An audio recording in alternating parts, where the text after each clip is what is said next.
Something feels off with how we find news online.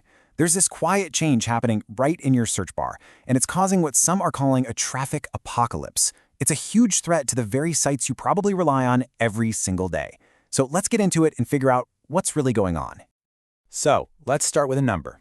46. Out of the top 50 news websites in the US, 46 of them saw their traffic just collapse this past July compared to the year before.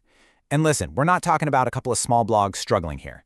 We are talking about basically the entire industry. And what does that collapse really look like in the real world? Well, it looks like a media giant like Forbes losing half, literally half, of its entire audience. 50% of its visitors just gone in only 1 year. Yeah, this isn't some minor dip or a seasonal slump. What we're witnessing here is a massive, widespread collapse. It's like a digital landslide, and it's taking some of the biggest and most respected names in journalism down with it. And just look at who it's hitting.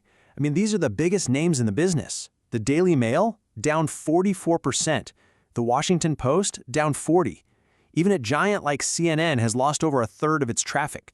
It's easy to see these as just numbers, but you've got to remember, these percentages represent tens of millions of actual people, real readers, who are no longer visiting these sites every month. It's staggering. So, what on earth is causing this digital drought? Well, the prime suspect is a piece of technology you've probably already used, maybe even this morning when you looked something up. The culprit? It's Google's AI overviews. These were rolled out back in May 2024, and they're designed to give you an instant, summarized answer right at the top of the page. Now, the goal is convenience for you, the user, but it completely changes the game because why would you ever need to click on a publisher's website anymore? Think about it. For years, the path was simple. You'd search for something, you'd find a link that looked promising, you'd click it, and boom, you'd land on a news site to read the story. Well, that whole journey is now getting short-circuited. The AI just hands you the summary, and that last crucial click, the one publishers absolutely depend on, it's just eliminated from the process. And the data, all the data shows just how powerful this change really is. It's creating this phenomenon that people inside the industry are calling the zero-click effect. Okay, check this out. Before these AI overviews were a thing, about 56% of Google searches ended right there on Google, no click to another site, which is already pretty high, right? Well, just 1 year later, that number has absolutely skyrocketed to 69%. That is a massive jump. It means way more people are getting their answer and just bouncing. They never go any further. So, this is the new reality of search. Nearly 7 out of every 10 times someone looks something up, it's zero click. For news publishers whose entire business model is built on getting those clicks, for ad revenue, for subscriptions, that number is, well, it's devastating. Now, you might be thinking, but wait, doesn't the AI summary cite its sources? Doesn't it link back? And yeah, it does. But the data shows that a teeny tiny 1% of users actually click on those source links that are buried inside the AI answer. Just 1%. It's almost nothing. The impact has been so immediate and so severe that industry observers, like those at the Columbia Journalism Review, they've come up with a name for it that I think perfectly captures the crisis. They're calling it a traffic apocalypse.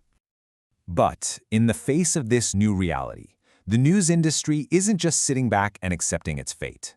Not at all. Publishers are fighting back, and they're doing it on a few different fronts. First up, they're taking the fight to the courtroom. You've got major media companies like Penske, they own places like Rolling Stone and Variety, suing Google. And their core argument is that this whole system is coercive. They're basically saying, hey, we can't opt out of having our content scraped for AI summaries without being punished by getting kicked out of search results altogether. It's a real catch-22.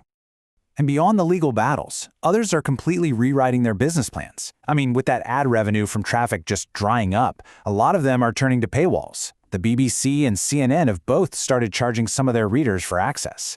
This signals a huge pivot for the whole industry, moving away from relying on advertisers to relying directly on you, the reader. But here's where it gets interesting. Not everyone is losing in this new world.